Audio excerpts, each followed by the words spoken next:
വ്യക്തി സത്യാഗ്രഹം. ആഗസ്റ്റ് ഓഫറിൽ അസംതൃപ്തനായ ഗാന്ധിജി വ്യക്തി സത്യാഗ്രഹത്തിന് ആഹ്വാനം ചെയ്തു. 1940 ഗാന്ധിജി ആരംഭിച്ച വ്യക്തി സത്യാഗ്രഹത്തിലെ ആദ്യത്തെ സത്യാഗ്രഹി വിനോബ ഭാവെ ആയിരുന്നു. വിനോബ ഭാവെ വ്യക്തി സത്യാഗ്രഹം ആരംഭിച്ചത് 1940 ഒക്ടോബർ 17. നെഹ്റു, ബ്രഹ്മദത്ത് എന്നിവരായിരുന്നു മറ്റ് പ്രധാന വ്യക്തി സത്യാഗ്രഹികൾ.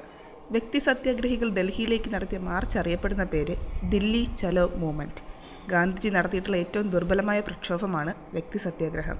കേരളത്തിൽ നിന്നുള്ള വ്യക്തി സത്യാഗ്രഹി കെ കേളപ്പൻ. ഓഗസ്റ്റ് ഓഫർ പ്രഖ്യാപിച്ച വൈസ്രോയി ലിൻ ലിത്ഗോ.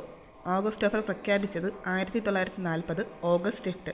1939 രണ്ടാം ലോക മഹായുദ്ധ പ്രവർത്തനങ്ങളിൽ ഇന്ത്യയുടെ ആത്മാർത്ഥമായ സഹായ സഹകരണങ്ങൾ നേടുന്നതിന് വേണ്ടി നടത്തിയ പ്രഖ്യാപനമാണ് ഓഗസ്റ്റ് ഓഫർ.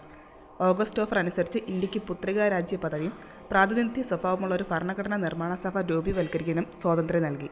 ഇന്ത്യക്കാരെ ഉൾപ്പെടുത്തി